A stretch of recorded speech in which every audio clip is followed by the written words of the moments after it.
3, 4. Come on, Justin. 5. Come on. Offer it up. Come on, Doug. 8, 9, 10. Clap.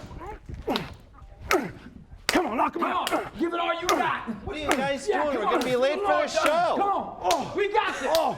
Oh, sorry. Oh, sorry, Father. Sorry about that. Hey, welcome to the Rock House. Little training, body, mind, and soul. You're at Life on the Rock.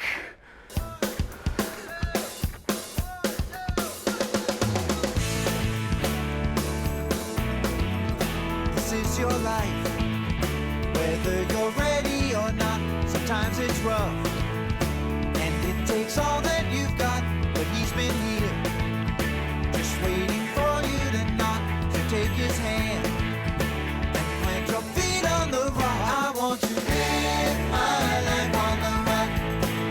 I want to live my life on the rock. I want to live my life on the rock. I want to live my life on the rock. I want to live my life on the rock. I want to live my life on the rock.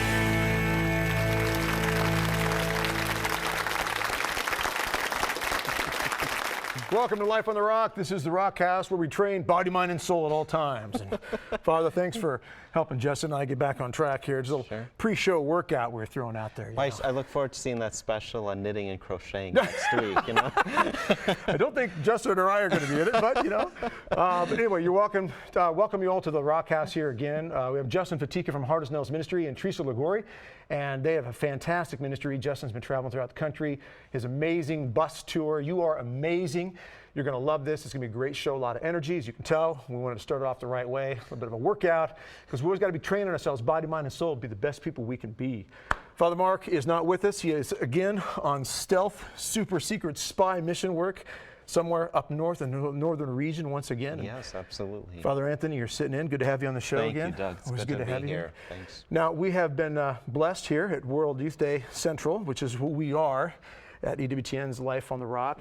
And this is something coming up in Rio. Fantastic. They're looking for big, big numbers, Father. They're talking about this one possibly exceeding the record, which was the Philippines, somewhere in the 5 to 6 million numbers. Now, the Holy Father is from that region. Right. Why do you think that would draw so many more people to come? Well, I just think the enthusiasm of the young people to have one of their own from South America and to turn out to show their support. Young people love the Pope, and just to go there and pray with him and to celebrate with him, it just excites you to see them. Yeah, it is, and it's going to be an incredible time. You know, World Youth Day is one of those things that started by Blessed John Paul II. Yeah. It's carried on since then, and you see what the World Youth Day effort has done to reach so many people, because so many people even today. They found their vocations, through this effort. Really reached out to a lot of people in a world that's so secularized. Right. The Holy Father traveling throughout the globe. Benedict, of course, God bless him. What a great leader we had. Continued on with that, carrying that torch, and now Pope Francis is doing the same thing. Sure. Yeah.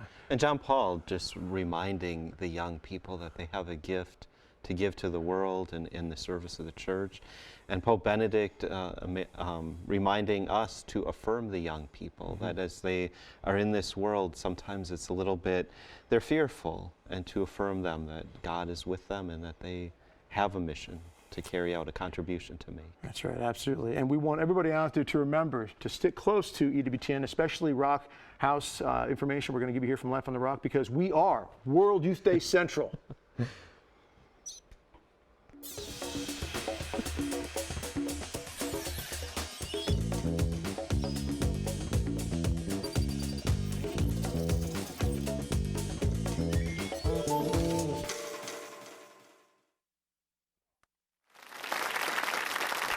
Yeah, you gotta love it. Now, what we're going to be doing here is we're coming up on the trip to Rio, is bringing you information about World Youth Day preparation. A lot of great people around the country, various parts of the world that are doing a lot of great work to get ready for this fantastic pilgrimage. And it is a pilgrimage.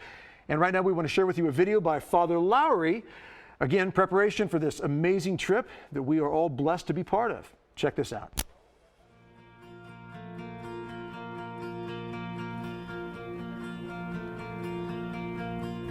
Hi, I'm Father Matt Lowry, a priest of the Diocese of Phoenix, living in Flagstaff, Arizona, serving the campus of Northern Arizona University. You wouldn't expect in Northern Arizona, 2 hours north of Phoenix in Flagstaff, to find, a 12,000-foot mountain in the largest ponderosa pine forest in the world, but here we are on a campus of 18,000 students, and here we have our Catholic Newman Center, where students can come to pray. Right now we have adoration going on inside. We do free meals, all sorts of things to help our students grow in holiness and to bring truth to the university. And so we try to provide all sorts of opportunities, and something we're very excited about this year is that this summer we are taking 10 people to visit Pope Francis at World Youth Day in Brazil. Our pilgrimage begins in less than 100 days, so tonight we're going to meet as a group to talk about some of the logistics that we need to look at, such as our itinerary, visas that we need to get, immunizations, and lots of other details that are on people's minds. We're going to be part of a larger group of about 50 people traveling from the Diocese of San Bernardino from 5:15 a.m. from LAX. But it's an international flight, which means we have to be there 2 hours ahead. Yeah. So can I, as the representative of the group, and maybe I need get all of ours? get all of them when I go, That makes sense. and can I have maybe a letter signed by you guys or something notarized or something saying, hey, Father Matt Lowry has this Matthew David Lowry guy. He has my permission to pick up This one guy. my visa. We're going. So we're going to just line over here. So we're staying right on the coast, which supposedly is really safe.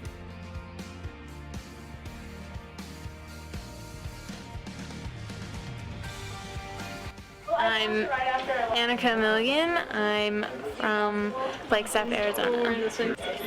I want to go on World Youth Day because it seems like a really good experience to have. I'm hoping to gain something out of it. I'm not sure what that is yet. Maybe internal peace. While we're at World Youth Day, I'm really looking forward to seeing the Pope. As close as I can get. Like that'll be the closest I'll ever be. And so, I mean, hopefully, maybe one day I'll be closer. But he's our, he's the Pope.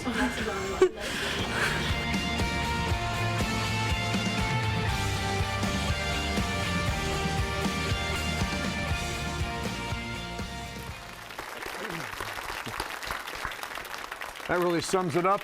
He's the Pope. He's the successor of St. Peter. Don't forget, folks, this is an office that was founded, created, instituted, established by Christ himself. Matthew chapter 16, verses 18 and 19. Check it out. Read your Bible, know the Word of God. Ignorance of Scriptures, ignorance of Christ. St. Jerome tells us that.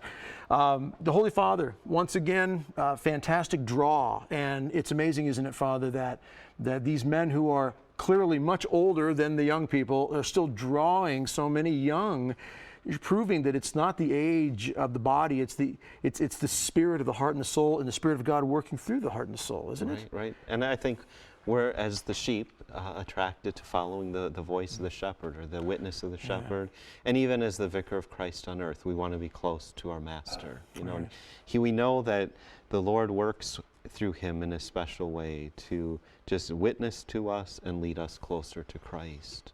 So I think, like she said, I mean, it's they can't even give words to it. It's just, it's this excitement, this may be the closest I ever get, to the successor Peter. And it is incredible to think about the fact that, the Holy Fathers aren't musicians, they're not rock stars, they're not actors, and well, John Paul was, but in the sense of a Hollywood type of elite figure in the eyes of the world, this isn't what the draw is. Right. It's not those skills or talents that the world sees as great athletics or great acting ability, music ability. It's simply who this person is, the office of the papacy, the Pope. It's a phenomenal thing.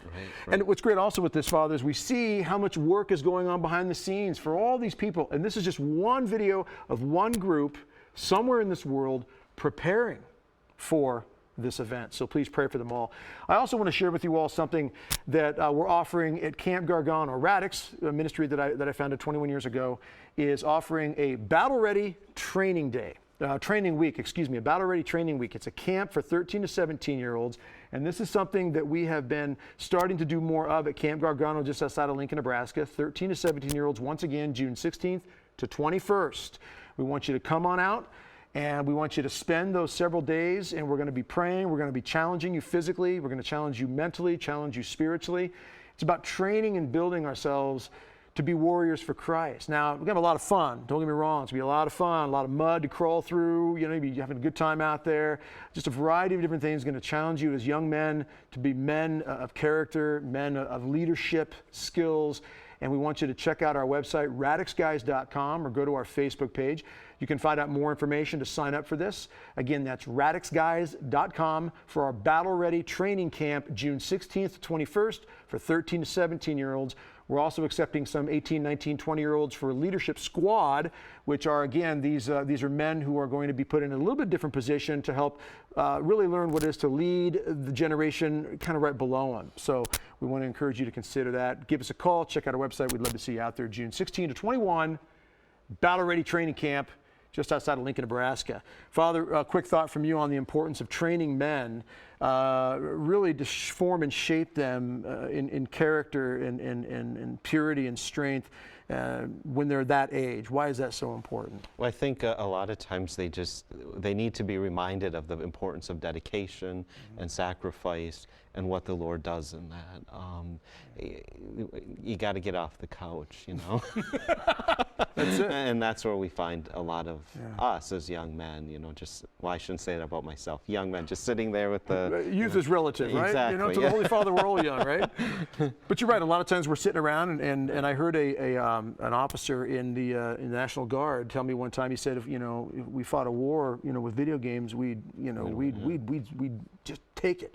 But sometimes a lot of our young soldiers are missing the fact that you got to throw a 50, 60-pound pack on your back and hike 10 miles once in a while. You got to be able to knock out some push-ups and some pull-ups and really train your body to be a soldier's body. Now that, in the spiritual sense, is also true. We need to train ourselves spiritually. Yeah. The rosary, prayer, sacraments, this is essential for us as soldiers of Christ, male or female. But with this particular camp, we're really focusing on the young guys. You can't be faithful unless you put the time into the preparation and the formation. Exactly. One of my favorite quotes is this, ladies and gentlemen, is if we become too comfortable, and this goes for ourselves spiritually as well as physically, we will become soft. If we become soft, we will become weak.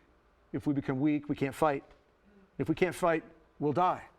Spiritually, especially, and that is the most devastating area. So we don't want to become too comfortable, get soft, to get weak, to not be able to fight spiritually, and potentially lose our souls. So take this seriously. We'd love to have you out there, June 16 to 21. Again, radixguys.com is the website you want to go to. You want to check out more information on it.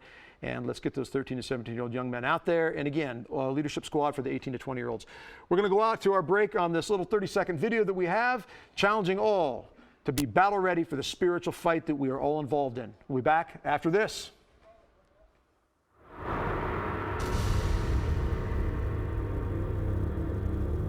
Battle Ready was started for a few different reasons. One, because a man by nature is a fighter, protector, defender. And every man, in one way, shape, or form, is going to have somebody under their care. There's a need to understand that there's a spiritual fight going on right now. And as a man, as a fighter, protector, defender, as much as he would protect and defend physically those people that have been given to his care, spiritually, he's got to do that. He's got to be ready for that battle. There's also a great need for men to be unified. A lot of guys out there feel alone in this fight. A lot of guys out there feel like they can't talk to other guys about spiritual battle, but it's real. And so the idea behind Battle Ready is to help men realize that you're not alone in this fight. And you're going to go through days where you're going to be struggling, you're going to have ups and downs, you're going to be battling the temptations of the world, the flesh, and the devil. But you've got to stand strong. But you also need to know that there are others out there. So one of the benefits of being part of Battle Ready is encouragement for us to pray for each other and remind each other of that so that you know that you're not alone out there. All right? It's that spiritual aspect of helping each other be ready for the battle. Battle Ready is directed primarily at men. The target is primarily men because as that spiritual leader, that fighter, that head of the family, that head of a parish, head of a diocese, or the young man who's growing to be a head of a parish or a family or a diocese, that man needs to realize that he needs to be engaged in that battle. In no way does Battle Ready exclude women who want to sign up for it as well, because there's a lot of ladies out there who understand the spiritual fight too, and they can benefit from this also. To join the ranks of Battle Ready, all you need to do is go out to radixguys.com or campgargano.com. Click on Battle Ready there in the menu. Follow the instructions. All we need is your email. There's no cost, no dues, no fees. From that point, you'll start receiving regular emails from Battle Ready with periodic videos as well. So I want to encourage men everywhere, married, unmarried, young, old, priests, seminarians, all men, to consider signing up for Battle Ready. And pass it on to other guys that you know. You've got fellow priests out there, seminarians, buddies you work with, guys at school, who you know are hurting, struggling. They need a little encouragement, motivation, inspiration, a little bit of training, formation, and that needs to be ongoing. So Battle Ready can help. Let's get it done. Let's work together. We need to be men of prayer and men of action.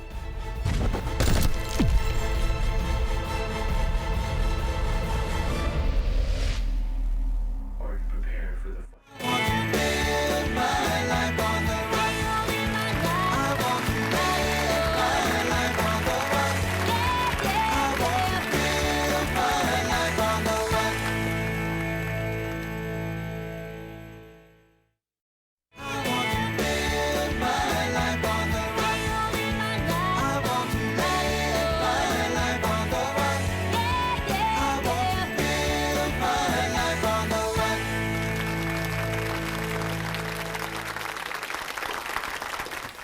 Welcome back to Life on the Rock, the Rock House. You are here with us, and it is good that you are. And I am Doug Barry, along with Father Anthony, filling in for Father Mark, who is, again, I'd love to say this, away on super secret spy covert operations for the church. That's what he's all about as he travels the globe. Justin Fatica. How's it going, Good to have man? you on Good the to see show. you. You're amazing. You're amazing. No, you're amazing. No, you're amazing. That's fun. This is going to be great, man. Good to have you on the show. Great to see you, man. Yeah, you too, buddy. I know you and I have known each other for quite a while, and I've been talking a lot on the phone. And you know, you're from New Jersey, out there in Jersey. Yeah, you gotta watch out for some Jersey guys. Yeah. You know, you have friends in waste management. Yeah, a few. You know, you know how that goes.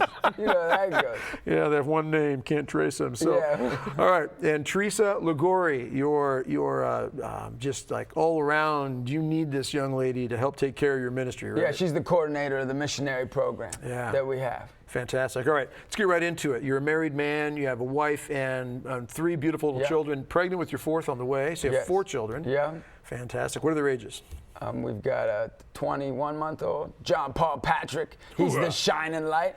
And then we've got a 5-year-old Catherine Elizabeth, who's the beautiful strength. Yeah. And then we got Joseph Micah, who's the gentle warrior. Yeah. And then we got the next one. I pray for my kids and before they're born, and I always give them names. And the first name I give them is a 2-name thing, and this one's the Thankful Soul. So the Thankful Soul's coming. And I didn't even know, but the baby's due during Thanksgiving time, so it's pretty neat. God knows best. So it's exciting. And, you know, it's exciting for where the ministry's going and growing. But a little bit about your ministry, Hard as Nails Ministry. Yep. Hard as Nails Yeah. Ministry. Yeah. Now, it's a great, first time I ever heard about you, someone told me, I don't know, 8-10 years ago, Yeah. there's this guy, Doug, and he's kind of off the wall. This is what they said to me. He reminds me of you a little bit. I said, well, what does that mean? Is that a compliment? Yeah, or not? exactly. I said, well, the guy does handstand push-ups, because I've been doing these behind-the-back push-ups for years. And then I hear you doing handstand push-ups, and then when you were down here one time doing a show, you did the bookmark with Doug Keck, and you and I and Father Mark went out to get something to eat. You were doing handstand push-ups in the parking lot at the restaurant. But it was a great hook. I mean, people see this, they're drawn, and then you're able to shed a little witness of Christ to people with that sort of a thing. But your energy is great, and the drive is there, and it's definitely a charism that God gave you. You had an HBO special that they did on you. Yeah, my life, and the ministry. So you've had a rougher background. So before we get to the ministry part a little bit, just give us a quick overview of where you came from, because you were not always this on-fire Catholic. No, not at all. I mean, I come from a Catholic by name family. You know, a dad who was actually agnostic. My mom, who really helped me in my faith, but it was really through Father Larry Richards, who was my junior morality teacher in high school. I went to an all-boys prep school, Cathedral Prep High School, in Erie, Pennsylvania. And Father Larry's my teacher. I couldn't stand him. Me and him would battle. He couldn't stand me. I couldn't stand him. Yeah, and he says that publicly. He couldn't stand you. Yeah. No, he used to come as a priest, he loved you as a brother. But he didn't like your personality. No, not at all. He told me, I don't like you and you don't like me. But he says, I pray for you every day. And, you know. Did he call you a pagan? Yeah, every day. Every day. But he was my teacher, and really, we went at it. And I struggled with him. I really, he hit something. He hit this chord. And that's really where that Hard as Nails came from. Ezekiel 36:26 says, you know, I'll give you a new heart and place a new spirit within you, taking away your stony heart and giving you your natural heart. That's what God wanted to do. And we hit hard at each other. And I remember going on this trip with the school because I wanted a day off of school with the Statue of Liberty. And he's there. He's taking all the trip because it was a trip to see the Pope John Paul II in New York City. And I stand up on a garbage can. I flipped it over. And it was my first preaching, even before I met Christ. And I mimicked it. I said, you need to love Jesus first, and others second, and yourself last. And that's the way you get joy. And then I go, and you know those atheists out there, I don't know, we don't like you. And Father laughed and what have you. And a long story, I want to tell you that Father Larry challenged me, and when he challenged me, I went through a big challenge, which I have in my first book, Hard as Nails. And through that challenge, I realized I needed to change. I went on a retreat called Tech, and it changed my life. I went back to Father and said, we're going to pack mass. We're going to do everything. And Tech, Teens Encounter Christ. Yeah, and the rest is history. And I said to God, you get me through this. I'll give you everything. That's why I'm here. You were about how old when that happened? I was 17. 17. I saw your video on that one. Yeah. So you start Hard as Nails Ministry. We're going to run to a video here in just a couple minutes about your 10th anniversary now. So for 10 years you've been running Hard as Nails Ministry, stemming from this Hard as Nails conversion you went through, running into a priest who, and Father Larry actually, He's a Hard as Nails priest. well, he will literally punch. He punched me. He was on the show. I walked over there to say hi to him. He said, Father, how are you? He gives me this big hug, and then boom, he slugs me in the chest. I said, what was that for? He said, how you doing, you pagan? I said, you're the person of Christ. You're not supposed to be hitting people like that. You're supposed to be compassionate. And he said, Jesus was only compassionate to the people who were seeking the truth and seeking his mercy. To everybody else, he was straightforward. He was direct. He said, why do you think they were afraid to ask him any more questions? Yeah, exactly. No more further questions. But so here you are. You start Hard as Nails Ministry. God has touched your heart, and Teresa is actually a tremendous result of God's grace working through this ministry. We'll get to her story, Teresa, just a bit here. We're going to get to this video here. And the video will explain a lot of the ministry a little bit. We want to give a good feel for what you do and how you do it, right?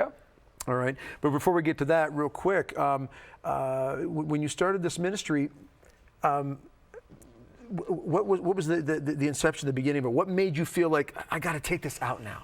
Was it the garbage can? No. I mean, what was it that made you think, I need to bring people in? I feel like God's calling me to bring people in and to move forward with this and take it to the world. Well, the goal is I realized how much Christ loved me. I was like, I don't deserve this. Everybody does. Right. You know, I started seeing my life change. I started getting better grades. I started having a better relationship with my family. I started seeing my life transform. I was like, who am I? Like, why do I get this? And I said to God, everybody deserves this.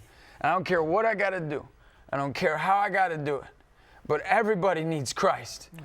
Not just me, not just Father Larry, not just you. We all need Christ. And it was our mission, atheist, agnostic, Hindu or Jew, Muslim or Christian, you Catholics, even you. We are all God's kids. Jesus didn't just die for Catholics. Jesus died for all people. Right. And it was my hope that all people would know and believe in the love of Jesus Christ. And it is easy, isn't it, to forget about the prostitutes, the people involved in the media, whether it's destructive, impure, the violence, the addicts and so forth.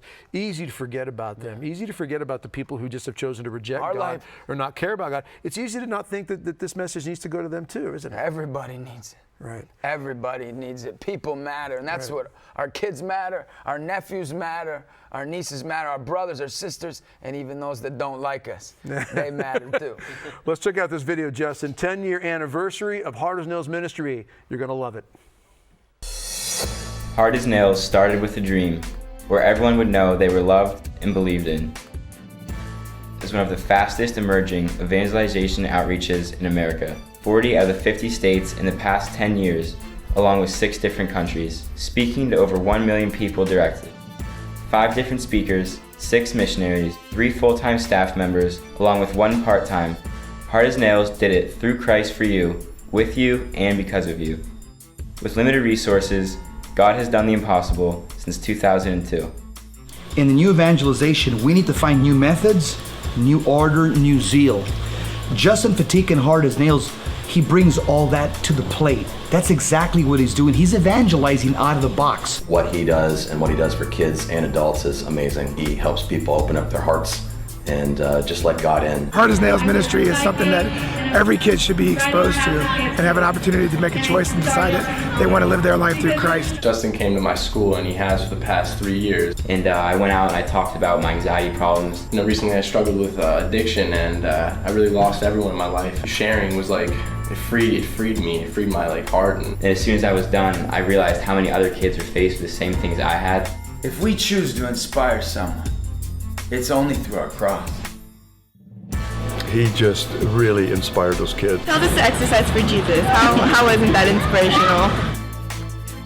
This ministry's gained momentum because deep down in everyone's heart, they desire to do something great. And it's because of people that have said yes, that we've done great things.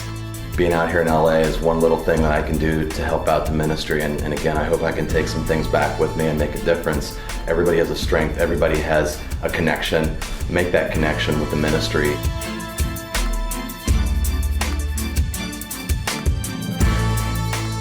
People have gotten involved, and that's what makes this ministry amazing. Amazing, man. It's an amazing video. You got a lot of people on here. Obviously, Jesse Romero, for example, I know him. He sat here in this chair, and he and I did a sparring match. You know, so you've got this 10 years now, but this is just the beginning. I mean, in what God can do with these types of things, and you've had a lot of great people come through this now. It affected a lot of people. Yeah, that's the humbling part. Like, you know, that God can use all of us. Right. You know, and that's what God desires for us. He desires for us to win souls. He desires us to give all we have. And why? And why? Because he wants a relationship with us and those people who are important to us. Yeah, I think one of the toughest things for us is to really know that he's a loving father, loving father. It's easy sometimes to just, you know, feel the pain and the suffering and think, he's abandoning me. You know, we run into that Isaiah quote, don't we, Father, my God, why have you forsaken me? Jesus on the cross. You know, it could be in our marriages, could be, you know, in our vocation, whatever it is, in life in general, and feel that suffering and think that he's not a loving father. But there is a deep, deep love there. Teresa Ligori, again, she runs your the coordinator for all your missionary outreach, right? Yeah, that's right. But you are someone who was deeply affected by Hard as Nails ministry in the beginning. Tell us a little bit about that, Teresa. Yeah, I guess you could say that I'm a product of this ministry. Yeah, about 8 years ago, I was in high school, and my youth group would always go to see Hard as Nails every summer at an event called Soul Fest in New Hampshire. And I remember going to these events and just being psyched every single year to go. But the first time that I ever went, I remember, you know, seeing Hard as Nails and seeing Justin and Tim and the whole group and just saying to myself, why are they so excited about Christ? You know, I was like, I want that excitement. Coffee, caffeine? I don't know what they did, but all I know is that I wanted that, you know? And I remember going back to those events every single year, and I would see the passion that they had, and you know, I said to myself, like, I want that. And you know, at the time I was going through a lot, like normal high school things too, but you know, at the same time, like I've been carrying a lot of baggage with me. You know, I had a brother die when I was younger. He was hit by a drunk driver, and you know, like that's just something that I just carried with me. Like that was my thing. I just brought it everywhere I went. You know, and for once, I go to Hard as Nails, and they said to me, you know, like, you can let go of that. You know, you can let go of that baggage, and like for once, like you can move on. You know, and so eight years ago, that was like the first step. You know, and it was through this ministry that like it really changed my life. You know, and let me cut you off right there real quick, because what comes to my mind is someone out there watching or listening right now, and even myself questioning this statement, you can let go. How did you let it go? Yeah. Because it isn't the sort of thing that's so easy to say, I'm going to let go of my father passed away 21 years ago, massive heart attack because he was an alcoholic. How do I let go of that? How do I let go of all the people that helped feed him that direction to his death? Yeah. That assisted in that direction. How do you let go of these things, Teresa? Yeah. Well, gosh, I think it's different for everyone, for sure, right. And only by God's grace, you know. What did you do, like consciously? What decisions, what steps did you take when you heard Justin and his crew talking about you can let go of this and you can let God in? Yeah. What did you have to do to make that happen? I guess for the first time I just said, hey, I'm going to give it a shot. I'm going to give God a shot.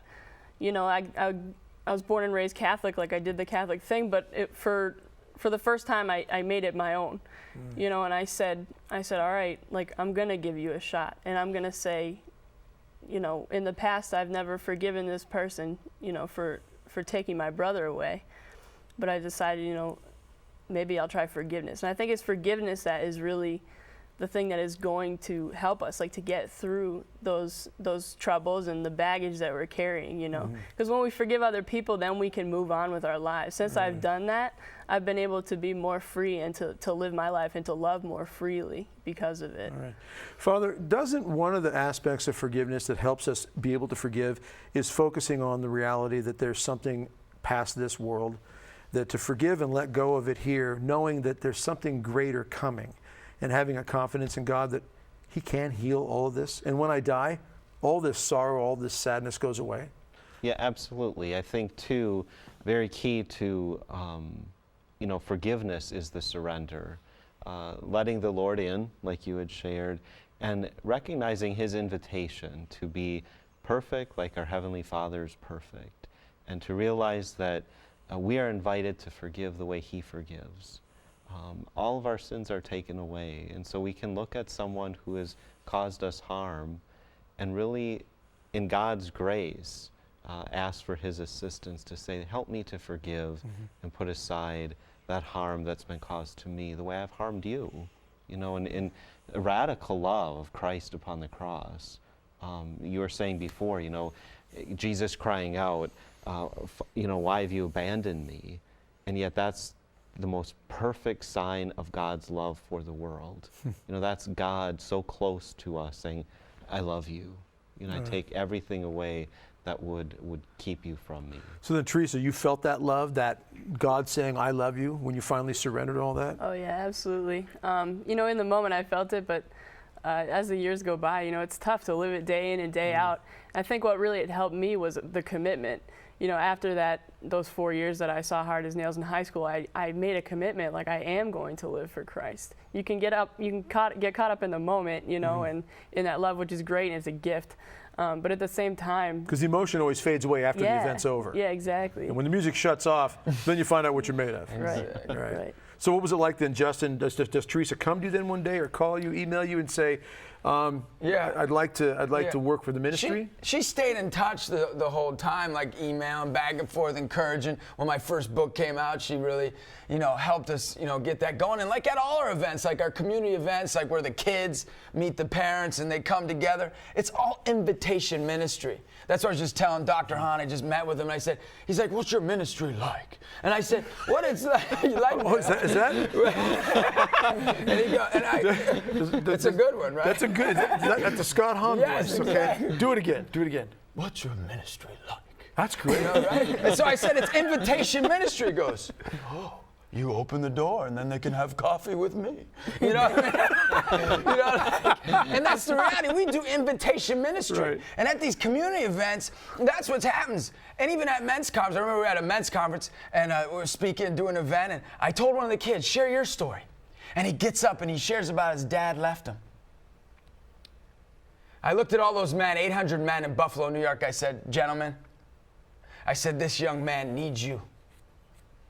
I said, he needs you to tell him that your father, like for her father in heaven, can help you.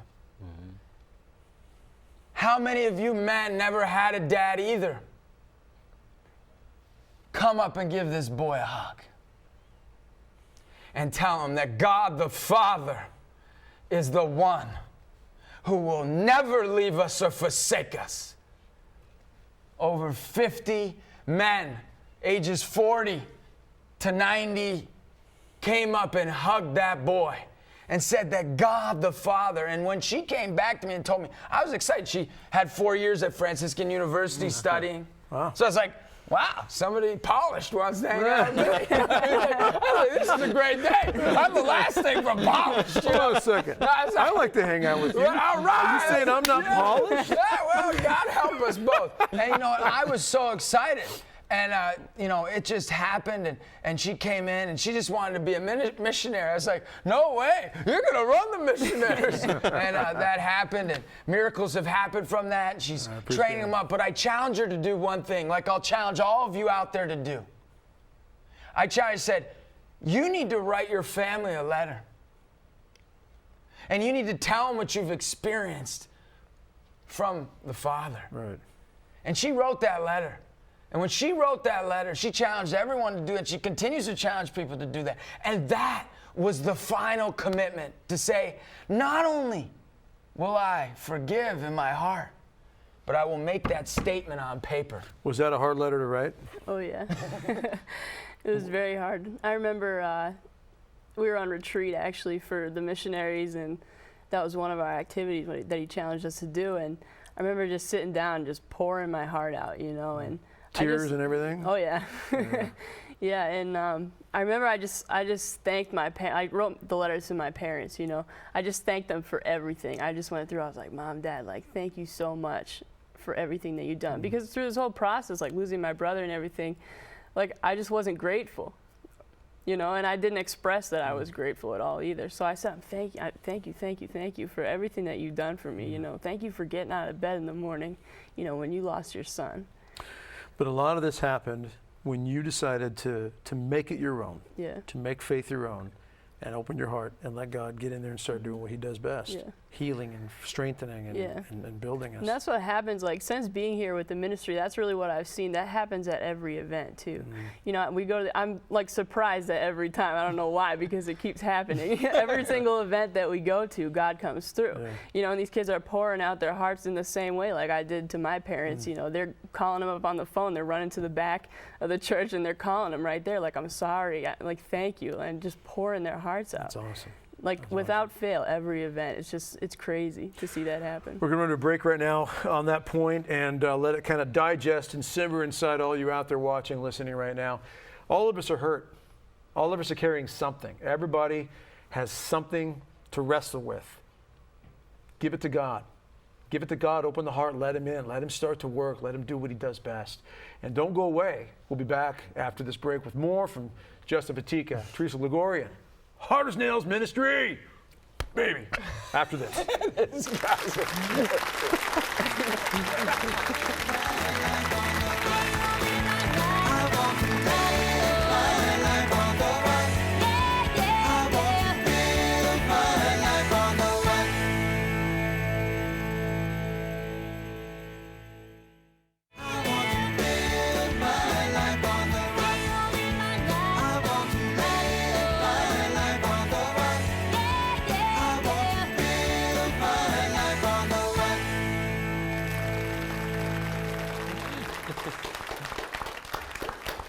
Welcome back to Life on the Rock House, and we have Justin Fatica, Teresa Ligori.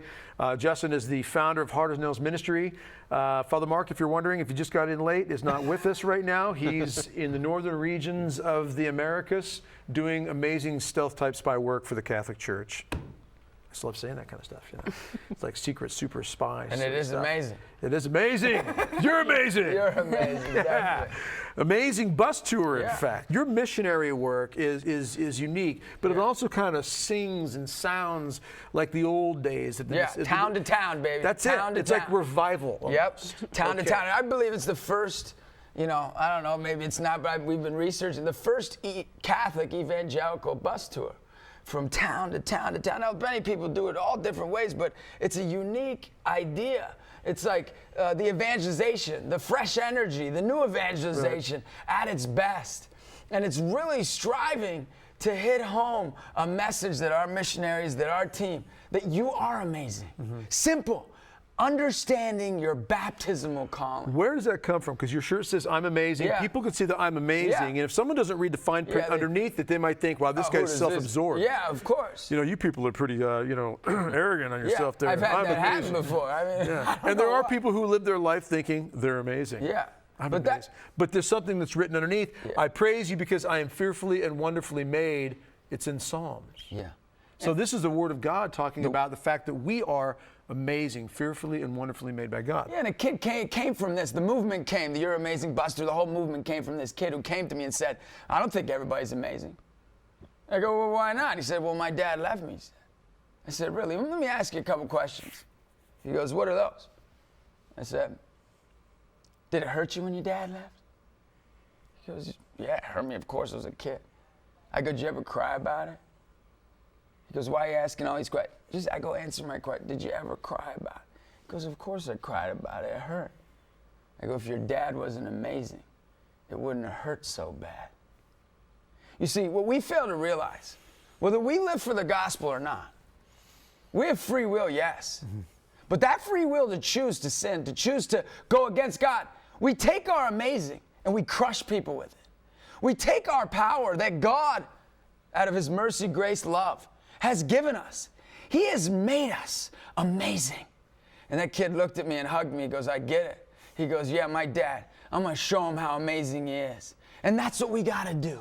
We got to let people know all across the world, all across the nation, that Jesus Christ wasn't sent to die for a loser, wasn't sent to die for some second-rate loan shark, New Jersey guy, whatever, that, You pointed at me when you said second rate. Did you all notice that? You're amazing. Second rate. Don't get discouraged. Don't get discouraged. And we do this in our evangelization. We go to public schools and do this. Yeah. We do. We go to parishes with kids.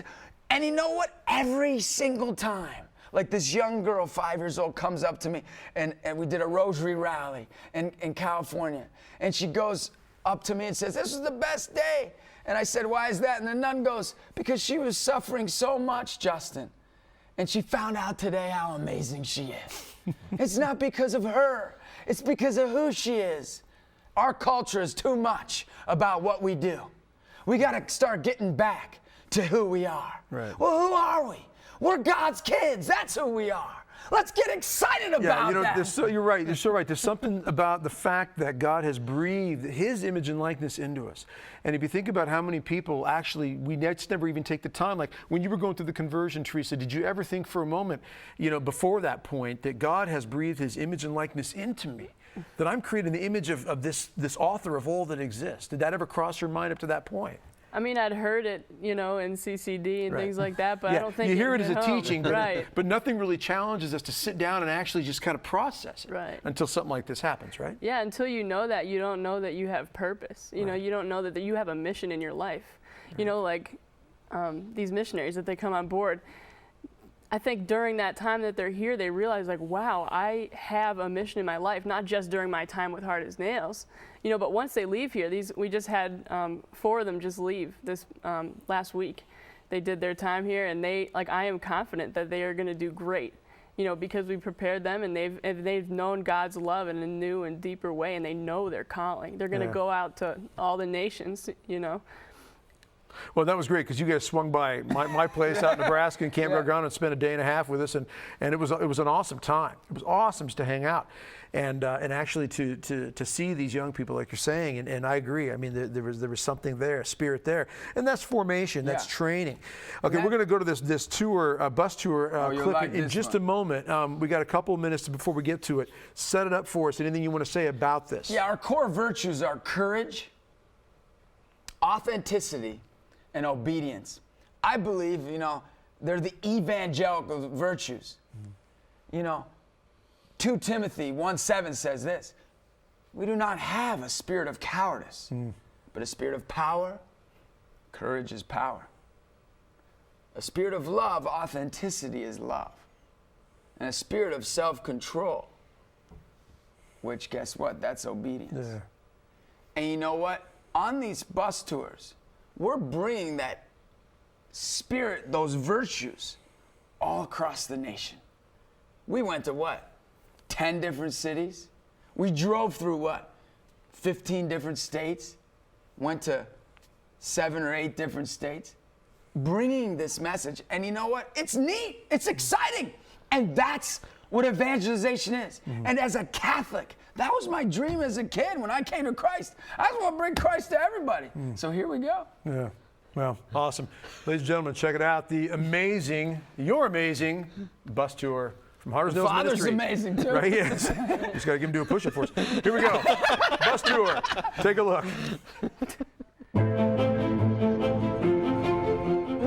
them know they're not alone. We want to let them know you're not the only one that goes through pain and suffering. We all go through something.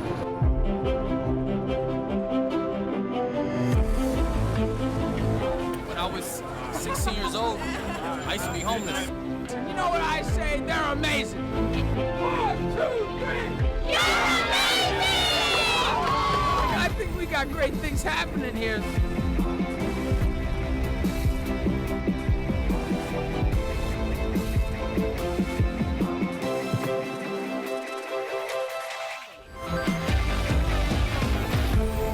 His dad passed away. How many of you had somebody close to you pass away? He needs your encouragement. You're more worried about how you look and less worried about how you love. Come give him a hug. They want the truth, and they may not show it. They may tell you they don't want it, but they want it. And I think Justin communicates it in such a way that it really speaks to their heart, it speaks to their mind, and he's genuine.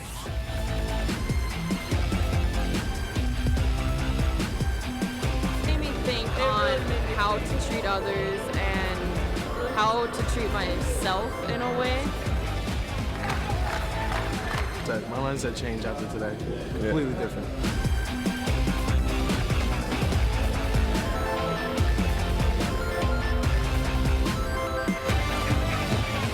Yo, that was powerful. I'm excited about that.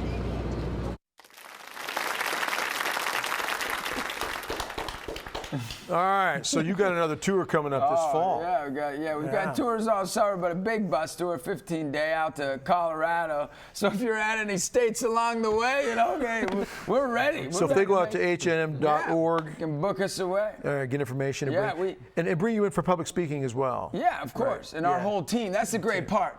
We believe in our ministry. You can't do it alone. It's not about me, it's about us. Right. The kids always come up to me like, you changed my life today, you changed my life. I didn't change your life. They go, oh, I know God did it. I go, I know God did it, but I didn't change that. They go, what do you mean? I go, was I the only one that hugged you? They go, no. I go, was I the only one that said sorry? They're like, you didn't even say sorry. I go, then we did it. Justin, you and I for a while have been talking about really the hope to try to unify more, of course, even ministries together. Yeah. All right, what should we say right now to people out there? Because, Father and I have talked about the concern for division. Father Mark and I have talked about it. Father Nance and I have talked about it.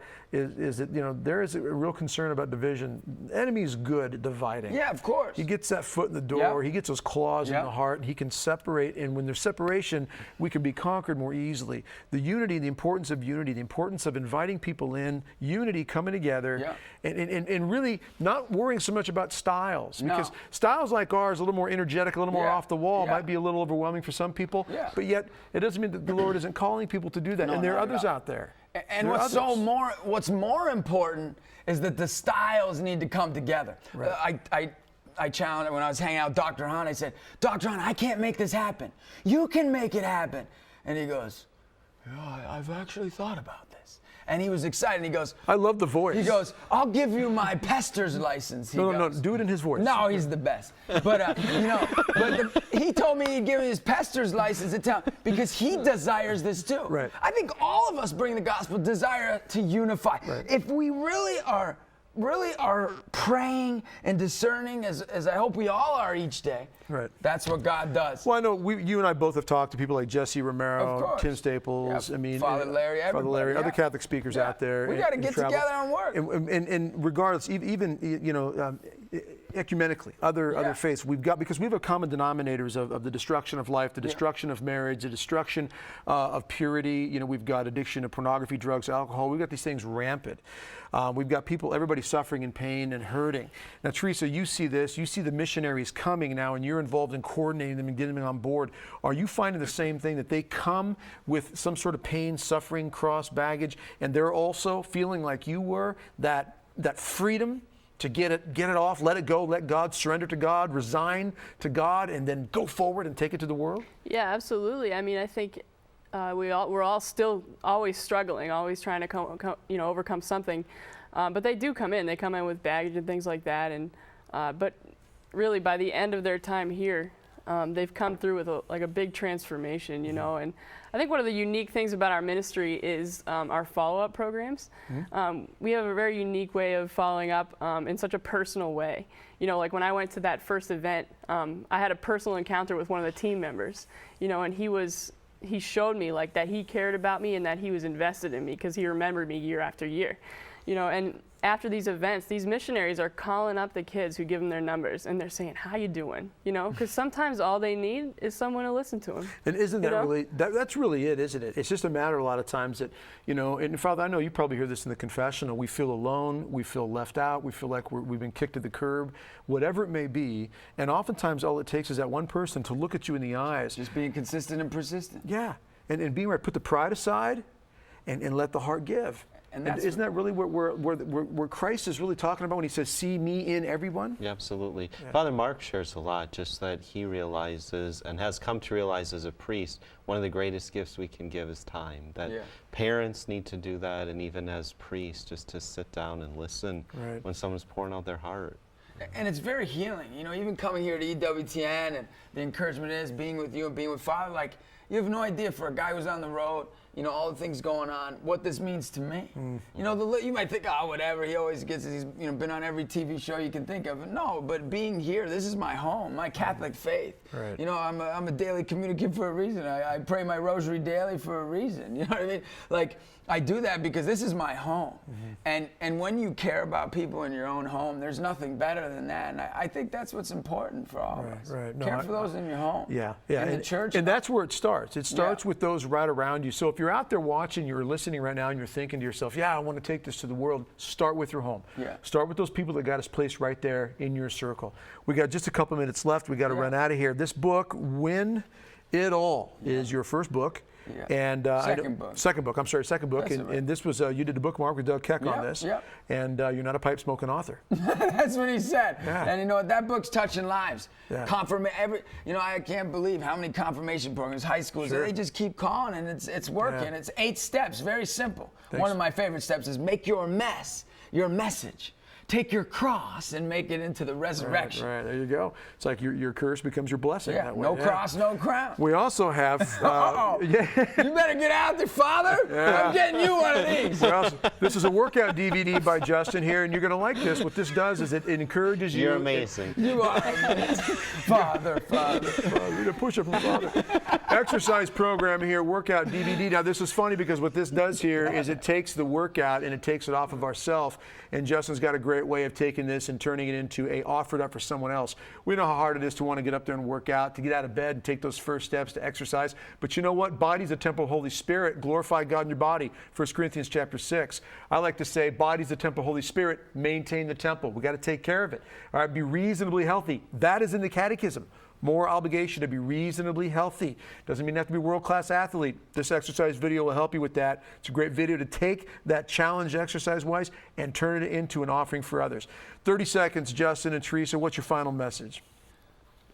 Final message is write that letter. All of us. Write it.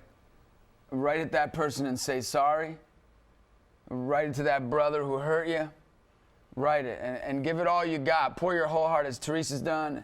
Write it, and you know what will happen? God will do the impossible. Awesome. Teresa, last second. What do you must say? Yeah, today. Just do it today. Do it today. Don't wait. Write the letter. Do it today. Don't wait. Father, as only you can take us out. May the Lord bless you and keep you, show his face to you and be merciful to you, turn his countenance to you and give you peace. May Almighty God bless you, the Father and the Son and the Holy Spirit. Thanks for being with us. We'll see you next week. Good job.